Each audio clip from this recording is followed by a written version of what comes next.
ونصلي على رسوله الكريم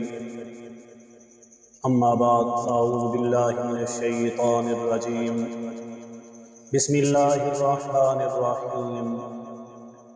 قال الله تبارك وتعالى في كلامه المجيد والفرقان الحميد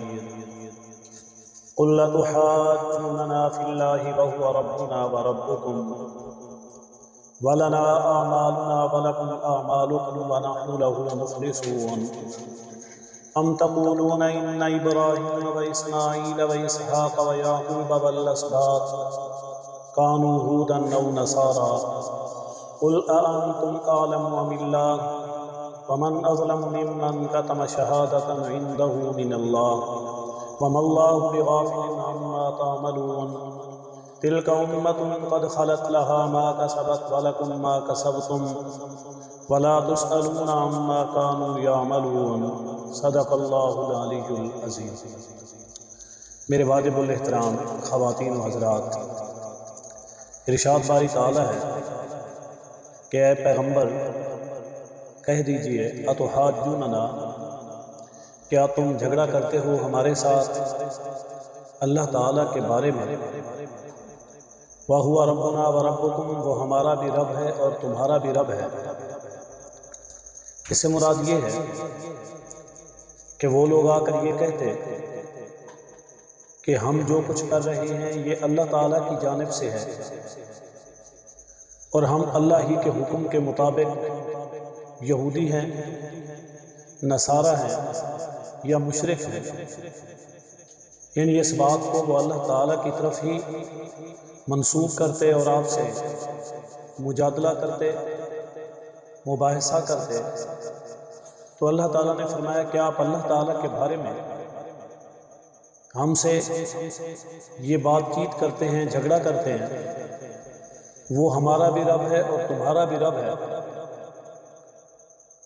ہمارے لیے ہیں ہمارے اعمال اور تمہارے لیے ہیں تمہارے اعمال، جو کچھ ہم کر رہے ہیں ہم اس کے ذمہ دار ہیں، اور جس چیز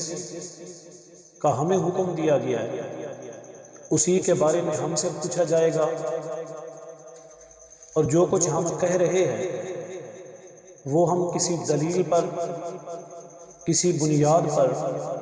اللہ کے حکم پر کھڑے ہیں۔ ہاں، ہم سے ہمارے بارے میں پوچھا جائے گا اور تم سے تمہارے بارے میں پوچھا جائے گا، اس لیے یہ مجادلہ، یہ مباحثہ اور اسی طرح یہ جھگڑا کرنے کی ضرورت نہیں۔ ہم تو یہ کہتے ہیں کہ ہم ہی خالص ہیں، مخلص ہیں، یکسوئی کے ساتھ اللہ تعالیٰ کے حکم پر چلنے والے ہیں،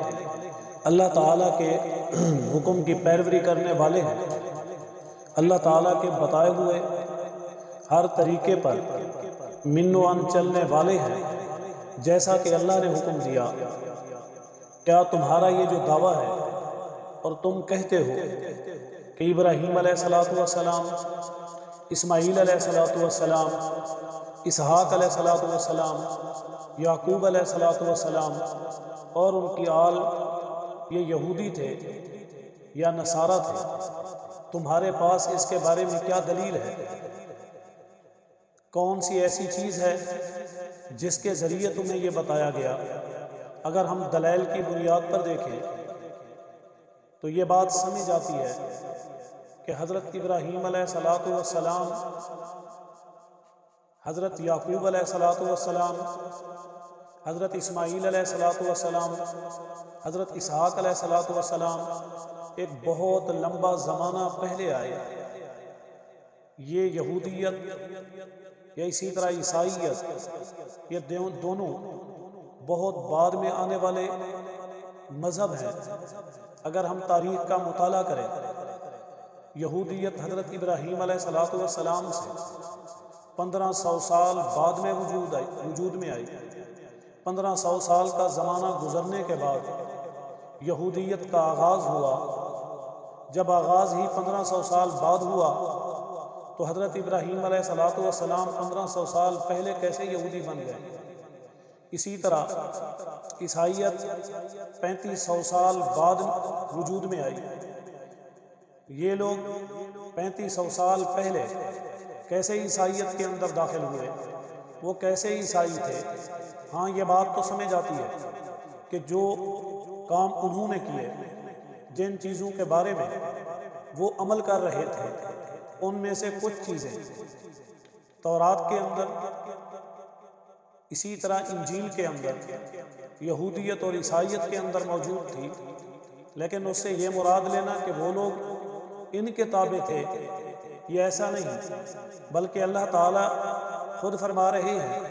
کہ آپ ان لوگوں سے کہیں انتم اعلم ام اللہ، کیا تم زیادہ جانتے ہو یا اللہ کی ذات زیادہ جانتی ہے؟ یعنی اللہ تعالیٰ اس بات سے زیادہ باخبر ہے یا تم اس بات سے زیادہ خبردار ہو؟ اللہ تعالیٰ ارشاد فرما رہے ومن اظلم ممن کتم شہادۃ عندہ من اللہ، کتنا بڑا ظالم ہے وہ شخص جو گواہی کو، شہادت کو چھپاتا ہے اللہ تعالیٰ کے پاس۔ اگر اس کے پاس کوئی گواہی ہے، اگر اس کے پاس کوئی دلیل ہے، اگر اس کے پاس کوئی ایسا پروف ہے، کوئی ایسی بنیاد ہے، کوئی ایسی بات ہے کہ جس کے اوپر وہ دلیل قائم کر کے اس بات کا اعادہ کرے یا بتائے، تو پھر وہ چھپا کیوں رہا ہے؟ پھر تو بہت بڑا ظلم کر رہا ہے کہ وہ اللہ تعالیٰ کے بارے میں، اللہ تعالیٰ کے حکم کو، اللہ تعالیٰ کی طرف سے بھیجی ہوئی تعلیمات کو چھپانے والا ہے۔ یاد رکھیں وَمَا اللَّهُ بِغَافِلٍ عَمَّا تَعْمَلُونَ، اللہ تعالیٰ غافل نہیں ہے ہر اس چیز سے جو تم کر رہے ہو۔ تم جو کچھ بھی کر رہے ہو، جس چیز کی دعوت دے رہے ہو، جس چیز کی تعلیمات کی بات کر رہے ہو، اور جس چیز پر جھگڑا کر رہے ہو، ان سب چیزوں سے اللہ کی ذات واقف ہے۔ اس لیے فرمایا تلک امۃ، وہ ایک گروہ تھا، وہ ایک جماعت تھی، وہ ایک ایسے انبیاء اکرام علیہ السلام کی آل اولاد خاندان تھا، قد خلت جو گزر چکا، لہا ما کسبت ان کے لیے ہے جو کچھ انہوں نے کمایا، جو انہوں نے کام کیے، جو عبادات انہوں نے کی، جن تعلیمات پر وہ چلے وہ ان کے لیے ہے، وَلَكُمْ مَا كَسَبْتُمْ اور تمہارے لیے وہی ہے جو کچھ تم کر رہے ہو، جس چیز کی کمائی تم کر رہے ہو، جس راستے پر تم چل رہے ہو، یہ تمہارے لیے ہے۔ وَلَا تُسْأَلُونَ عَمَّا كَانُوا يَعْمَلُونَ اور تم سے سوال نہیں کیا جائے گا ان چیزوں کے بارے میں جو کچھ وہ لوگ کرتے تھے۔ وہ ان تمام چیزوں سے جو تم نے آج پیدا کر دی، جو آج تم نے گھڑ لی، جن چیزوں میں تم نے تعریف کر لی، وہ ان سے پاک تھے، وہ ان تمام چیزوں سے مبرہ تھے۔ اللہ تعالیٰ نے ان کو ایسی خاص انبیاء کی جماعت بنایا جو ان تمہاری تمام لغویات سے